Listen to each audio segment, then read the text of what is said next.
Good morning, good evening, good day, greetings, and salutations. Welcome to the Safe Room featuring Security SideQuest. My name is Tristan Wadi, and thank you for joining me today and for joining us today. And who is that us? Well, spoilers for a little bit later, but I just wanted to take the pause off and just say welcome. And I hope you're doing well today. So, if this is your first time joining us, welcome, buckle in, and we're going to have a fun ride today. And feel free to drop where you're coming in from the chat. Please, we would like to know if you're coming in from the East Coast or West Coast or somewhere further than that, please drop in. Also, we have an important question. And we'll take a pause on that question while you start to wait for it. But to further introduce myself, my name is Tristan Wadi. I am from the Professional Services Department of AWS. And what do? Well, we help customers accelerate their journey to the cloud in a secure manner. And thank you for joining in, Pete and Kamil, Ari. Thank you. Oh, West Coast. Nice to see everybody joining in. And my co-host is not present today. Maybe because today's title is Snake. So I have to say Russ. If you get that reference, 10 points to you. But also, if you want to have another question to answer within the chat outside of where you're dialing in from, that question is appropriate for today because what's your favorite anime? This is a good question because there's a lot of them out there. If I had to answer based on my own experience, lore, and love, I would have to go with Cowboy Bebop. If you know that, then 20 points to you instead of the usual 10. So feel free, put in the chat what your favorite anime is. But in the theme of today's episode, we want to talk about a little bit deeper, the next step beyond or during incident response. Oh, I got a Cowboy Bebop fan. Yes. Oh, yeah. I hope you keep that same energy for what we're going to be talking about today. Because last week, we went over IR fundamentals. We went on what goes into incident response. How do you deal with it? Because the title was, I am sworn to carry your burdens, which kind of fits into today's topic because right now we're going to focus on advanced forensic techniques. Kind of seems like it was almost planned a little bit, right? Well, let's stay there for a second. If we take that step back and look at what advanced forensic techniques are, you can think of them like, hey, the AWS environment extends beyond the traditional investigation approach, right? Requires a little bit of specialized knowledge across cloud architectures and figuring out different type of log sources like CloudTrail logs, VPC flow logs, S3 access patterns, things of that nature. And with that comes a bunch of challenges, especially if you're using, let's say, serverless technologies, something along those lines. So we might want to touch upon that, as well as, hey, what's the approach do I take? That's usually the question. What is the blueprint? What is the roadmap? What does my team need to know, especially when it comes from the crawl, walk, run phase, right? You want to be able to scale exponentially and deal with the typical challenges, right? And how do we do that? Well, we look at some real world use cases. All these things start to blend together in a certain way. And what way is that? Well, the way that I need some help on talking about this subject because I know I've been talking solo for a little bit. But in the theme of today's episode, there was one character in a particular game that this title of this episode is referenced off of. And he always calls in for help from experience, from professionals, from veterans, from people who know a lot more about a lot. And I would say I would activate my codex and bring in two specialists of the fun variety. And welcome to the stage, Gil and Wojtek. How's it going today? Good. How about yourself? I am doing peachy keen, mighty fine, and everything in between that. So thank you for joining today. Where in the AWS world are you coming from today? Wojtek, kick it off. Okay, thanks. Hi there. I'm from Poland, and I'm a part of the team that takes care of small, medium business across the whole CEE, so Central Eastern Europe. All right. Thank you. And Gil. Nice. I'm based in Israel, and I'm a specialist solutions architect for the EMEA security and compliance team. So Pan EMEA is our customer basis. Yes, thanks. So we have two experts joining us today from abroad, depending on which way you're looking at it.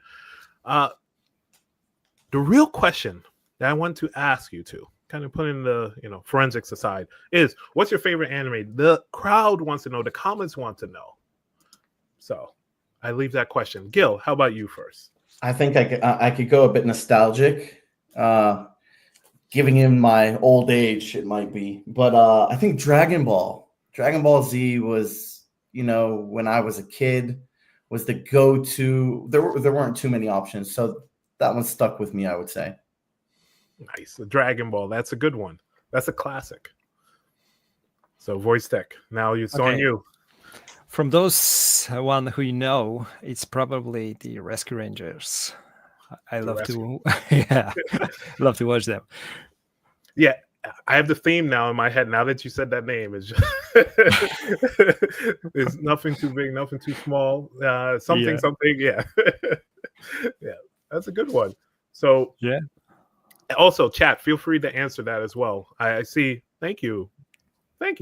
And also, One Piece. Somebody said One Piece. So you have a lot of time on your hands if you're watching One Piece, all 1,000 and somewhat episodes of it.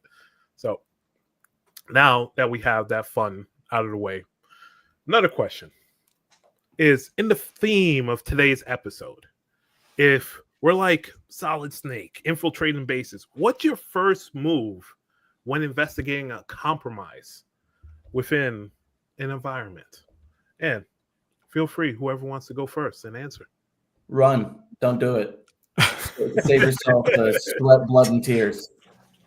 No, I'm just kidding. But if I already jumped in, I would say for me, the first step for any, digital forensic incident response or anything is identification or classification of the event. And basically, it gets hectic. I'm sure we've all been in certain situations in various companies that we might have worked where some attacks have occurred. And it gets pretty hectic. So kind of dialing down, stepping back, and just identifying if it's what the event is, who's on site, who's dealing with it, what's been done before you kind of jump in. Nice. Wojtek, over to you. Yeah. After what you said, Gil, it's I'm looking for the sources that I can look at, so to find the cause and what was damaged.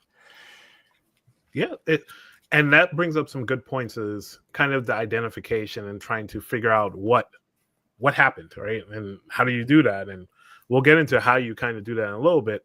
Somebody said deep breathing exercises. I think that's the important thing. Before you start clicking around, and just take that 3-second pause, right?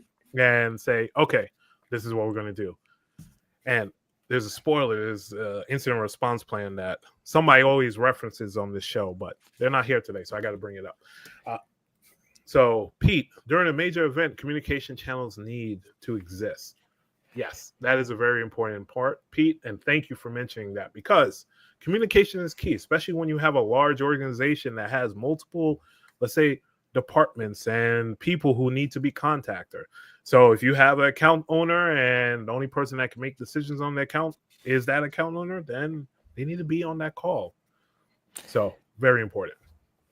Yeah. This deep breath was one of the, I think, very good points, that don't rush, because you might even make it worse. Yeah, exactly. Especially when you get to some of the different types of technology, especially when we're talking about moving away from the traditional type of forensics and moving more towards the cloud. Now you have to deal with more, let's say, stateless approaches. So when you think of that, if you're rushing and something is ephemeral, it might not turn out well, right? So What do you think, Gil, when it comes to modern forensics in the cloud and stateless? What do you think? So when we look a bit at modern forensics in the cloud, so ephemerals is a good word, what you brought up.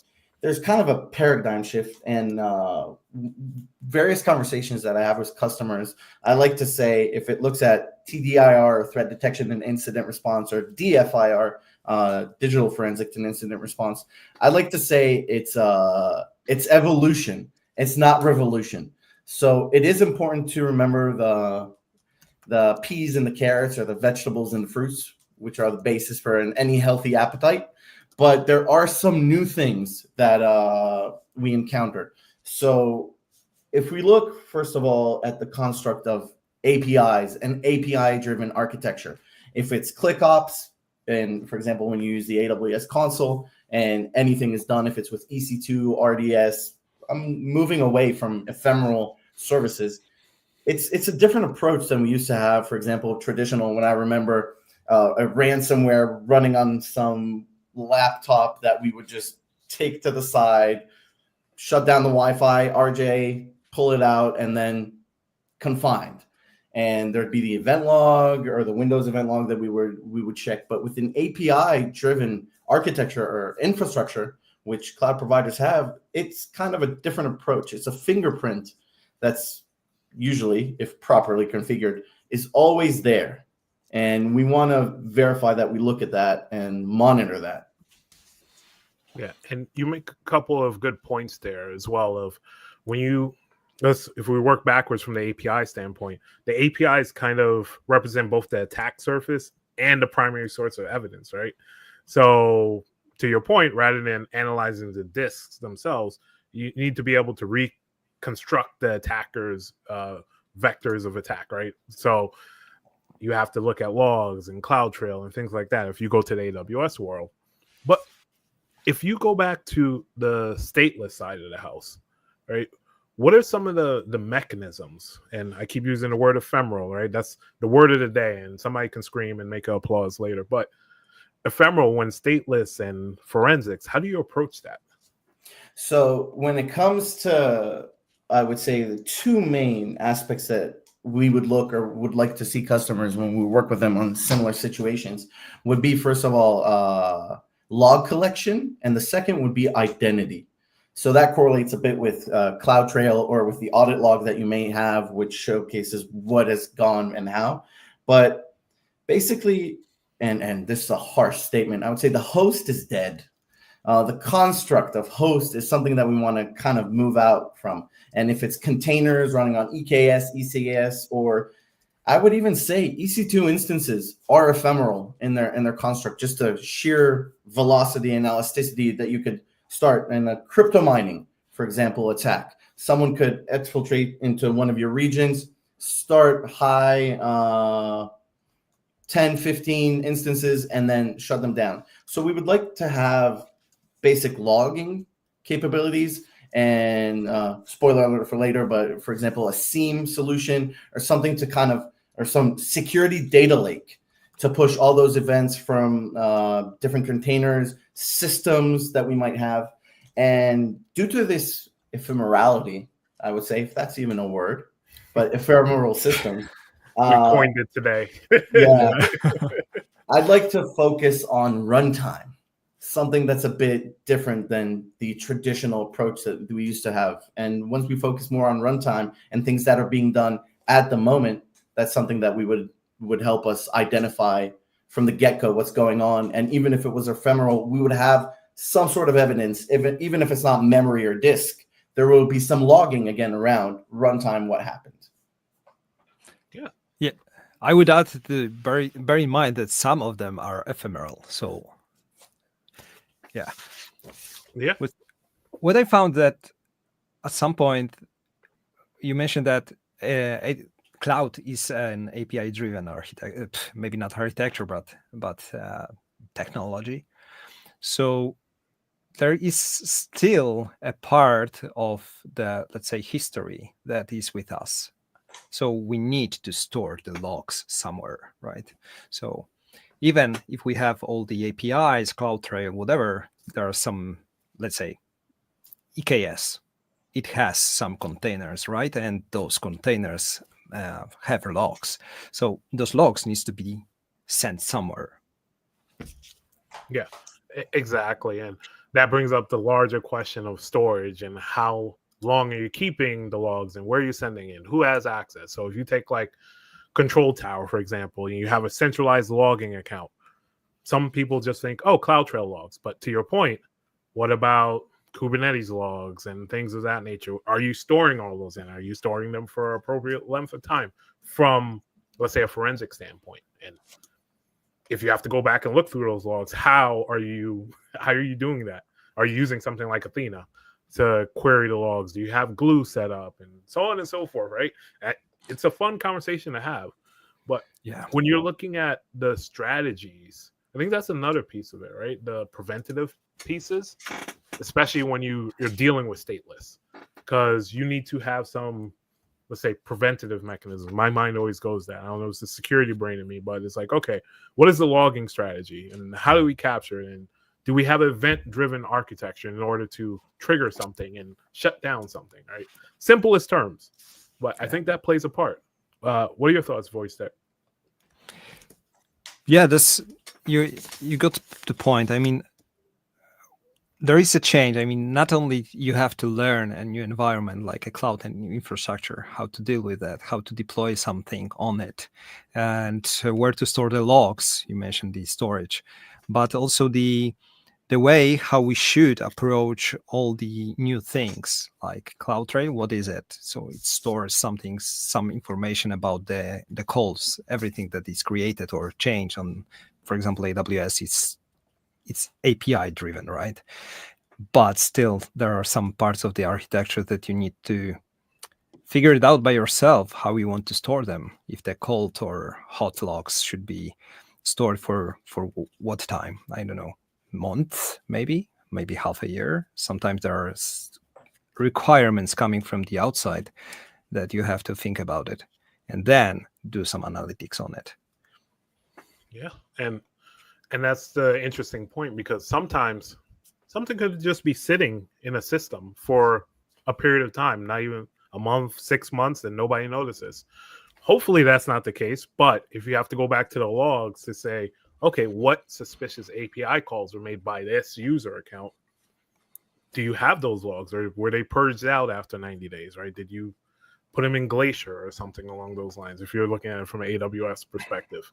I think yeah, an important call out to double down on something that you said. You kind of threw it and ran to the next part. What you said, so maybe they didn't call out what you said, Lambda, Event Bridge, and kind of if it's doing playbooks or automations. So that whole approach is 100% what we like to see with our customers. We don't wait to react. If it's Lambda, step functions, event-driven architecture that react for you is something in the cloud that we like to see as well. Yeah, yeah, that's a good point. Exactly, because ideally you would want a trigger, say certain security event happens. Okay, capture a point in time forensic snapshot before the ephemeral resource terminates, right? So we want that to happen, ideally, right? Just to make sure that everybody is on the same page, because somebody might shut something down because, oh, I come from the, let's say, an on-premise environment. When something bad happens to this server, I just shut it down so it doesn't spread, right? That was kind of the mentality. But ephemeral, you might lose memory, you might lose a whole bunch of stuff. So it's an interesting conversation. Good point with the on-premises. When you have something that, let's say, something hit your server, you can go there to the room, to the data center, whatever, and plug off the cable, the network cable. And the server is still there. How can you do it on the cloud? Yeah, not trivial. Exactly.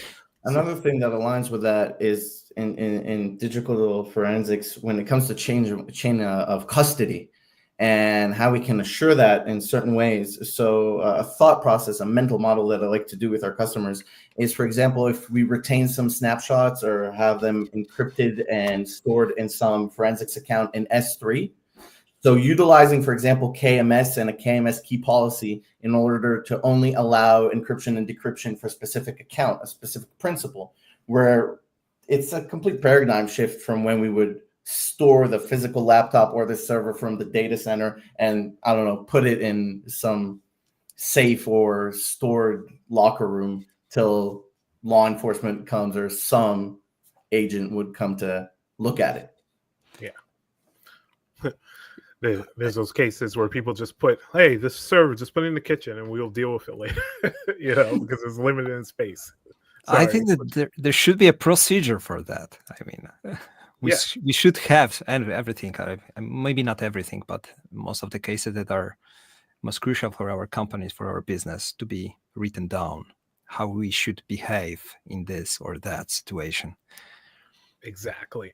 Like an incident response plan. I'm saying it every 10 minutes so everybody knows. And also, yes, the left hand needs to know what the right hand is doing. And Tokes here, good stuff. Thank you, Tokes. Thanks. And so Pete has a question. Do a memory capture on an EC2.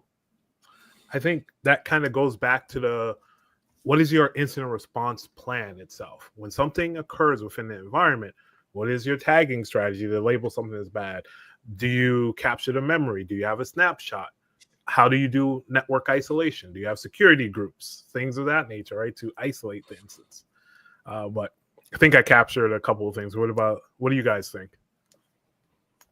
So I'm just going to double down on what you said there and kind of shift it into strategy. So it doesn't have to be specifically. So like you said, if it's snapshots or if it's certain tools, if you're in the machine and you can utilize volatility, FTK, or autopsy, any tool that you might have, that's something that could be done. But most of the scenarios that I've encountered, I'm not saying all, just my personal experience, I would say 80 to 90% of the time, the instance wasn't there once we came to do it. So playbooks, run books, understanding what you do and how you do it once it occurs, and then taking from that what can be automated would be what I focus on. I think that it's worth to mention that it is possible. I mean, there are ways to do it, and we also have on the AWS blog a few. I think that's at least one that I have recently read. There is a solution how you can get this memory out of EC2 instance stored. Yes, and I think that would be an interesting bit of a side quest to go on just to figure out, because you never know what you need until something happens within the environment and you're like, oh, how do I do something? So reading ahead of time is also a preventative measure and also helps you to save some time. And call out to Pete, exactly what I was going to say. Tabletop exercises is a good solution for that. Exactly. Frequent tabletop exercises help you to identify those pieces in your run book, because why not?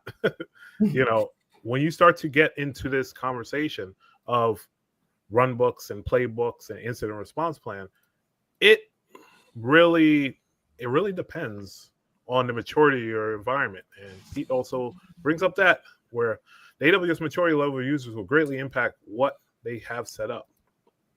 I would say, yeah. And if you're at a certain maturity level, you want to make sure that your response plans and your playbooks, all those things correlate to that, right? So if you have a vast and complicated plan that only 2 people have to carry out, then maybe you need to tweak it a little bit and add some automations into there and playbooks and run books. So I think it's an important piece to consider. So when it comes to API-based items, is there anything else, Gil, that we need to think about or consider? So if I look at API and focus on that, so if it's IAM, if it's CloudTrail, basically, and something that we see that's kind of a shift from traditional digital forensics is role chaining. So looking for those STS assume role or session user IDs or source identities is something that's very helpful, because lateral movement is done in a different way if we used to have a host that's infected and then it might do port scanning, it's something a little bit different than what we're seeing than maybe some leaked credentials and gaining access into an account and then doing a lateral movement in your organization is something we would like to focus on. So I think another piece, if we were thinking about different pieces to focus on, especially if we were to delve a little bit deeper. For you longtime viewers, you might know where I'm going with this. You might have to look into some customer stories, some customer legends, if you will, right? That'll help you figure out where you need to go. And I think, Gil, this is where you are going as well with this, because you want to know how customer environments evolve over time, how they grow, how they deal with API-driven architectures, how they deal with serverless architectures. So, as SideQuest legend has it, one day I'll get to announce her voice. But let's say we have a team. And what kind of team is that? Well, a team of a certain variety, which starts to go down to understanding, hey, what's happening within our environment? There's an attack that just occurred. And they were sophisticated. And that's where the question mark, the exclamation mark pops off on their head. And they say, hey, there's been somebody in my environment for months. Oh, no. After the initial evidence collection, they need to perform an enterprise-wide forensic analysis across multiple accounts. And they see the hours, they see the times just start to stack and stack and stack. And this is where we get to the point of trying to figure out, hey, maybe we should go to understanding what's happening in the environment. So we have our structured environment where, if it's your first time looking at this, is the SideQuest board. And what the SideQuest board is a visualization of this story of the customer variety. So we have our authenticated user. We have our attack group there. And I think part of the conversation as we were starting to build out the board centered around logs of the CloudTrail variety. So when we're looking at that and we're starting to build an understanding of how to get these logs, how to do forensic analysis, I think a piece of the puzzle we need to get to really is, where do I start? So in this context, and I'll start with you, Gil. Call Russ. Call Russ. Yes, that's the first step. Shout out for him for not being here. Yeah. So what forensic artifact usually gives away an attacker's presence? So, from my experience, it would be two main things. So the first thing that I would look for, especially in an AWS account, would be IAM related artifacts. So understanding maybe if there was some privilege escalation, some roles that were created that I'm not familiar with, some strange activity, because usually these things, if it's utilizing SCPs or service control policies or permission sets or permission boundaries, we usually tightly couple that, making sure these things can't be done, and they usually don't happen as often. So that would be a shout out for me. And second thing would be is the removal or deletion of certain, I would say, artifacts. So it could be logs, removing evidence of any activity that they might have done. It could be, I've seen EC2 instances that were removed after they were used for crypto mining. I've seen, it's kind of hard to believe though, but I've even seen KMS keys deleted, which takes some time. But this is all manual. There's always good tools in addition that you could use. One of my favorites is Guard Duty, for example, which kind of provides you these findings that you could leverage as well. Yes, and I am building out the path based on what you were saying is there's identity or different pieces that we have to consider. I know you mentioned some with keys earlier, but we'll stick with identity. So we'll go identity, we go to CloudTrail, and you also mentioned something of the Guard Duty variety, especially when it comes next to understanding what's happening within our environment. So these are some critical items for giving away the attacker's presence. But once we figure this part out, I think the next question we have to start to ask ourselves is, how do I take it a little bit further? How do I keep going with understanding what's happening within my environment? What's my primary forensics tool? Wojtek, where are we going? What's our primary tool? So if we are talking about IAM, CloudTrail, then GuardDuty, maybe Inspector. Okay, so we need to inspect. That's a good place to start. We need to know, for example, if there was any kind of threat or vulnerability on our instances, let's say, for example. Okay. Yes, and I think that's a good place to continue on, because if we looked at IAM and CloudTrail and GuardDuty and then Inspector, especially if we're talking about, hey, we need to scan, let's say, container instances and figure out what is happening within the environment, I think it's a good place. And if we continue to say, hey, look at discovery, IAM user anonymous behavior. See, that'd be a good thing to reference, especially when you're looking at GuardDuty and it pops up, hey, there's something going on within the environment. Hey, listen. Yeah. So GuardDuty is your best friend.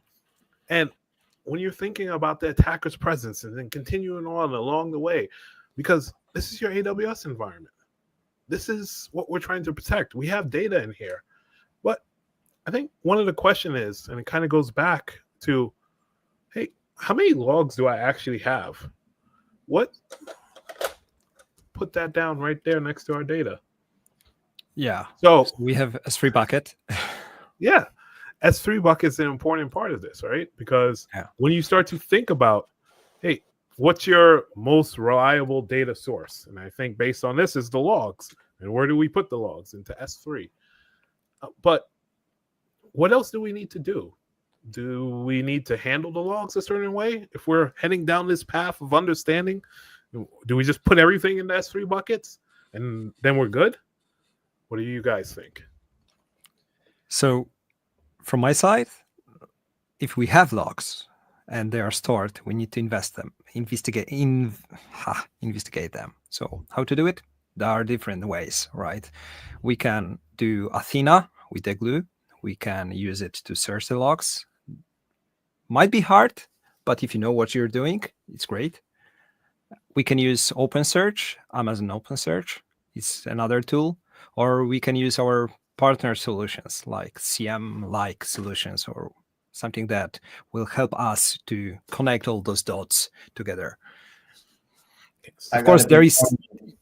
Go on. And do a shout out for something that's been rising.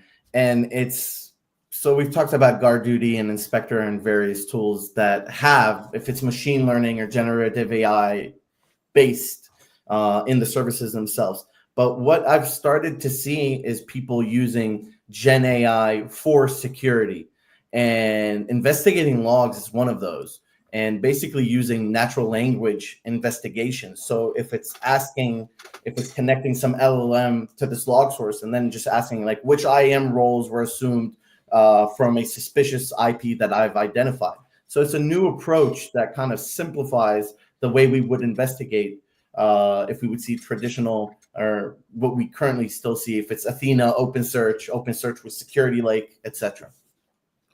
Yeah, that's a good point. For example, the CloudTrail used many times as the first step for storing logs. You can use it and use NLP for searching, even if, for example, from the security standpoint of view, if you have a VPC flow logs stored into CloudWatch, you can search through NLP and figure it out what was, for example, the most commonly used port and denied traffic coming to which instance, for example. So this is something that you can start with as well. Yeah. And I think another important part to mention is that chain of custody. I know you brought it up earlier, Gil, and CloudTrail provides the evidence and integrity, right, that you need for that piece, because that's an important step of just making sure, hey, what am I looking at? Is it proper? Is this the legit thing? Because in those critical moments, you want to have that reassurance. So if we continue on our path, we have a bunch of services that we laid out. We have a bunch of pieces that we can kind of put together. And of course, we can always put together preventative measures, right? If I put this parallel to our inspector, because you have your detective and then you have your preventative. I think preventative, if you look at something like a step function, right? To say, hey, something occurs in your environment that's doing this. Trigger this workflow, right? And that workflow can be multifaceted, right? Where you can have a message sent out with Slack integration. You can put security groups and isolate certain pieces of the environment, so on and so forth, right? Because this is parallel and you want to think and you want to plan. And I think a big part of that is something that was mentioned earlier. And what I have to do is hit the good old pause game, or Zach Moore's timeout, if I get that reference, and kind of dive a little bit deeper into understanding what next steps could be from a practical standpoint. Let me put one more thing on this topic. You mentioned preventive. Pete said limited access to the main logged account. This is a good point. The right structure of your account, I mean the multi-account strategy for your company. So the logs are stored in the right place without accessing them by anyone. So to have a good logs, and what I mean here is the logs that will not be overwritten, that will be immutable, so you can really have something to read. Exactly. And I think you also bring up a good point earlier when it comes to, hey, how do I collect the logs, and how do I view the logs, and how do I kind of search the logs? And spoilers of what we're going to talk about next is what I just said, is search, right? And I think there's a certain tool that Wojtek, you want to show off and demonstrate? Yeah, sure. Yeah. So what we are looking at is, when I was thinking how we can search the logs, and there is a solution, not a service, but the solution that was built on top of Amazon OpenSearch service, and it's called SIEM on OpenSearch. As you can see, this is on a GitHub, so you can search for it and play around with it. It gives you a nice tool set for searching the logs using the OpenSearch language. And based on that, let me go through it just to show you just a brief introduction how it works. So this is just a discover section of the OpenSearch. And what we can see here is a sample that was ingested to OpenSearch, just to show you. So it's not the real data. What we have a set of logs that you can go through and investigate and do the forensics for your current issue. As you can see, there is a search box that you can define some filtering. You can set the timeframes. So this is something that gives you a way to deep dive into what is happening on your environment. As you can see, there are a lot of logs, VPC flow logs, and so on and so forth. 10,000 hits. Let's not stick on this. So what I will do, when I'm looking for some kind of an issue that I'm suspecting that something is happening, I'm going to the logs and, for example, going to the guard duty, search for the IAM user actions. So if our guard duties service has found something, so what I found, that there are some 4 hits, which means that something was discovered. And based on that, I see that there is an access key probably, and there is an instance involved into some action, and there is a delete bucket, there is a other action. So I would like to know what happened, and if it's something that I should deep dive into it, step my foot into, and find more information about it. So let me do it. So the first thing, I would like to have some predefined fields, just not to have a bunch of logs. So what I do, I select on the left-hand side, you can see log type, source IP, user ID, some few information that are visible on the right-hand side. And based on that, I would like to see what was involved. So I can take a look deeper, just reveal some informations. Let me hide it. So what I can see, it's a full information coming from the guard duty. combined with some CloudTrail information and so on and so forth. Let's see that there is an ID that I was looking for, the ID of the instance. We see that there is an assumed role, and the role that was assumed on this particular instance, which gives me a clue that I should be looking at this instance to find what was the issue and how it happened that my key was used somewhere. So based on that, I will pick up this instance ID and I will go further to discover a bit more. So if I have some information like IDs, I can take myself into the CloudTrail and search for more information. What kind of information? I can use some filtering, some filtering that gives me, for example, this Asia key. So let's find if there was a particular key used. So I can search the CloudTrail for those informations and ensure that we are talking about some threats. So there is information about this particular key. I see that there are 149 hits. So what I would like to know more, I would like to see where did it started. So to find the root cause. So I can deep dive, I can go further by just selecting the timeframes, just to get information about what is there. And I see that there was the first thing that happened was connected with my instance ID. So getting back to GuardDuty, because GuardDuty should give me more information about it, I would like to take different, let's say, search and find actions connected to this particular instance ID. I can select it, filter it out, so I have more, let's say, filtered information. And based on that, I see that the GuardDuty already found some issues. And what is the issue? So how this key might be revealed? So probably there is some application that had some vulnerability or something like that, because I see an exposed key. But I found that there is an SSH brute force. So how did it happen? What I can do more about it? So the next step probably would be to go to the security hub, because there is another service that we haven't mentioned yet that takes all the findings from different sources and can give me more information, not only from the GuardDuty, but let me change this, but also from the other services, like Inspector, for example, already mentioned. So I can find that there was a finding not only given by GuardDuty, but also Inspector, related to the same instance. So we've gone through the CloudTrail, through the logs coming from the GuardDuty. Right now, we see that there is some vulnerability. There are a lot of other things connected to it. So what I can do more, I can check if there is an SSH connected finding for it. So let me type it.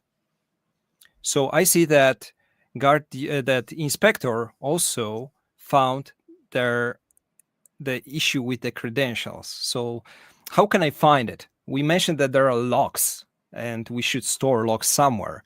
So probably on the instance level, we also have logs that could give us some clue about what happened. So for example, we can store logs from the Linux and from the secure log, and we can take a look that there are a lot of hits, like 810, that gives us an information that something was happening here. So let me change the search and go through it a bit more. So I see that there are a lot of hits, like 1,900 hits for a particular action, which is, as you can see, source IP and SSH. So this particular instance was hit by some exact IP, and it was being done a lot of times. So let me show you this, which gives us information what is the top 5 numbers of different users used to log into the instance. Another factor is that, for example, how can I know that those logs are the failed actions? So, for example, if somebody was trying to log into my instance, maybe there is a insecure password, and the instance for sure was exposed. So, as I can see, the failure is 99.2%, which means that there was an attack made on my instance, and this is probably something that it has started with. And that's it for me. Yeah.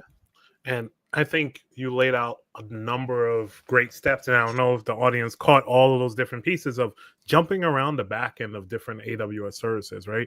You capture stuff from CloudTrail, you capture from Security Hub and GuardDuty, and able to correlate and search all these different items just from this one dashboard, right? And I think that's one of the powerful pieces of this, especially when time matters. That's usually the big thing when you're doing an incident response. Your time is ticking down, especially, right? The good thing is that this particular solution gathers all the logs from different sets. What I'm showing you right now is supported log types. There are a bunch of log types, and they have a common thing. They have the same format that gives us a way that OpenSearch can understand the connection dots about them. For example, IP within one log is the same IP within the other log, even that this particular IP is called different way. So the Open Security Standard describes it and gives us a way so you can ingest multiple different logs from different type of, let's say, services, and put them together into one solution that gives us a single pane of glass of all logs coming from our infrastructure, regardless if it's the stateless, stateful, whatever. If you're sending the logs to the right place and it can ingest it, you can see and search through it. As you can, you probably saw that I was jumping, of course, around different logs, but I was using the same IP, I was using the same ID, and I wasn't changing any kind of filtering based on different logs. I was just using the information that was relevant to me. Normalization of logs and log standards is a pain in the industry, and that is a big call out for something that's super helpful for security professionals, the ability to have it all normalized and standardized in one single format. Exactly. Yeah, you're right. Yeah, and it's very good to demonstrate the power of all these services and how they can kind of interact, right? Especially when you have a workflow, and it goes back to that preventative. What is our plan? Well, sometimes you have to build a solution in order to, have a plan in place. So when you look at how your environment responds to something, right, it's not just a single step process. And I think that workflow demonstrates that of, hey, I have to think about what services am I using? How the logs are being sent out. Can it be ingested into a single bucket or something along those lines in order to be leveraged with a service like OpenSearch, right? And then that starts to build out your tool set. So the question I would pose to you, I'll start with Gil with this one. If you are trying to collect logs, what's the stealthiest way or method that you can collect logs within the environment? What would be your go-to strategy? The stealthiest way would be utilizing tools that could do it on the back end. So, for example, Security Lake can get CloudTrail, WAF, and Security Hub integrations, and a lot of native logging from AWS and natively integrated. So there's not too much configuration that needs to be done. You don't have to configure on any hosts, on any services to export these logs, and then sometimes misconfigurations happen. And once you have a centralized approach, so like I said, a Security Lake, it doesn't have to be actually Security Lake, but data Security Lake. It could be any SIEM solution that might be able to receive or pull, I would say, and not a push approach. That would be the line I would go with, to see how you can pull the information and then avoid misconfigurations or lack of visibility into places that were not configured properly. Okay. And Wojtek, what is your thoughts? Yeah, what I like is having simplest and most, let's say, for example, in the cloud, the most native solution, I would say. So I don't like to combine different type of solutions because they exist. I try to, have the common ground for my data ingestion. So trying to put everything into one place. Not always works, but having a common standard, for example, for the security logs and putting them, for example, OpenSearch or Security Lake, this is something that I would use. I would go for it because it exists. And then you can search for different solutions from the market or marketplace of AWS. Yeah, and that's a good point, right? Just simple. Sometimes people throw a lot of tools at something like, hey, one of these must work. And that's the problem, is you have to figure out in each and every one what pieces of data you captured, logs that you captured. Oh, this one has this search capable and this. Sometimes it's just, to master one item, right? To have a simple solution within your environment that you can turn to, that has playbooks that you can automate, and then you get to the next level of maturity, right? It's a good place to start, I would think. Yeah. Opposed to throwing a bunch of tools. There is such a thing as too many logs, and signal to noise ratio and alert fatigue is something that we see a lot. And, sometimes people just bombard everything. Yeah, exactly. Yeah, and there is a cost. So don't store everything, right? Yeah. It's like a pendulum too, right? Because when you first start out in an environment, it's like, okay, we got a new stack. Let's just throw everything at it and generate all the logs. Then the bill comes, and then it's like, all right, let's reduce everything. And then they don't optimize when they're doing that, right? So there's a balance to it, and making sure that you understand and have, to Friendly's point, playbooks and automate where you can, right? In order to gauge what's happening within your environment. And I would say the best way to know this balance is to look into certain pieces of information. And the way you look into that information is to go on a knowledge quest. And for you first-time joiners, what a knowledge quest is those pieces of information that you look into after your 5 a.m. run, that Gil goes on, that Wojtek goes on, that I go on. We 5 a.m. run, right? That's what we do. You grab the beverage of your choice, coffee, tea, water, or other, and you sit down and say, hey, how can I make my environment a little bit better? Well, let me dive into some pieces of information that has been presented. We mentioned, hey, AWS blogs, but there's other pieces of information, like the actual documentation within the AWS environment, right? So I will take away this piece and go over here. I think I got it now. Yep. To Security Hub. What is this documentation? Well, this is a starting point. This is what we call the L100. You're a beginning. You're a technical specialist. You know the ones and zeros somewhat, but you want to know it's specific to the AWS environment. Where do you start? AWS documentation. I'm partial to the security part of the documentation, but I think Security Hub is a good place to start because, hey, it centralizes all these different pieces of service information, right? So why not start from there and figure out, do I understand the different pieces of terminology and concepts and what it does? What's an administrator account? What's archive finding? So on and so forth. And you start to build your expertise. You start to dive into, okay, guard duty goes into this thing. What does guard duty do? What are the different alerts that come into play? Well, how can I leverage other services? Is also the question that's asked. We didn't even dive into something like detective, especially from an incident response standpoint of trying to figure out what's going on. We went the OpenSearch route. But detective is another methodology where you can use to correlate what's happening within the environment, especially with findings groups and things of that nature. But this is all that L100 stuff. And then you want to take it a little bit step further. And to Gil's earlier point, Dragon Ball reference, you want to go one step beyond, right? And go to L200. And you become a little bit more tactical.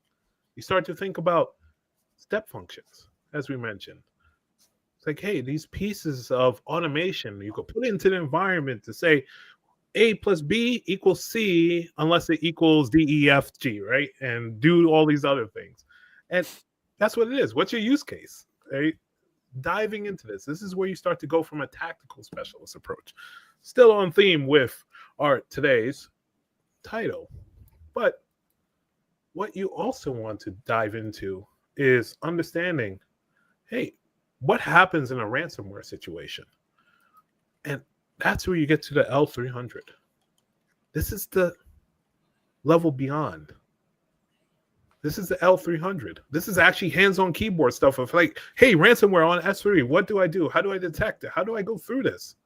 How do I kind of review the logs to say source IP address, source address, destination port, all these things that somewhat kind of matter, I think, a little bit. And how do I kind of gather those pieces of information? And don't worry, dangerous to go alone. So take a security blog with you, right? How do you get to the automation approach? This is how you become, the legendary snake. And even though you might see the data is 2021, concepts still apply. Theory still applies on how you deal with certain things. Because, like, hey, if you go to an incident response workshop, guess what you're going to be doing? A lot of incident response stuff on how to configure and set up your cloud in such a manner that, hey, something happens, we have an automated response. And then you dive out and say, hey, I made it through this thing. And now I have to update all my playbooks. But if it's automated, it's a little bit less work. You missed the L400. The L400, the mysterious, the mythical. Yeah. And that's going on YouTube to watch the safe room and Security SideQuest. See? That's good. I like that plug. And give likes and subscribes while you're at that. And I think that's a very important part. And I would highlight it again. Safe room featuring Security SideQuest. Also, I'll pop on certifications. Always have to, have those in place somehow, somewhere. And when you get them, everybody goes like, yeah, you got a cert. But it's really understanding all these concepts. So we're at that 2-minute drill point. If you had a last line to say to somebody when it comes to forensics of the digital variety, what are your takeaway words to the audience? And I'll start with Gil. Simple. Practice makes perfect. Preparation. Run it when nothing is happening, because when something hits the fan, I'll censor that. The mind tends to get lost a bit. So preparation is key. Preparation. Got it. I wrote that out in my bingo book to say I'm going to do this. Wojtek, what is your one line to the audience in closing? So if we are prepared, make it automated. See, that sounds like a good sequel, right? And that's the important part. Automate, prepare, and I would say my part is keep going on SideQuest. Keep building the XP points to level up your preparation and your automation within your environment. And I know there's one person that's missing today, but I think I got a message from him. He said, build an incident response plan. I think that's one of his key takeaways that he always says, and it's an important part. And we always like to leave off on it because they're very important to your environment. And if you don't know, now you know. So to end this episode, we will say goodbye, farewell, and thank our guests. Gil, Wojtek, thank you for sharing your sage wisdom and your expertise. And I would also mention to the audience to keep on side questing, keep building on the XP, and keep on keeping on. And until next time, thank you and take care. Have a good one. Stay well. Good night.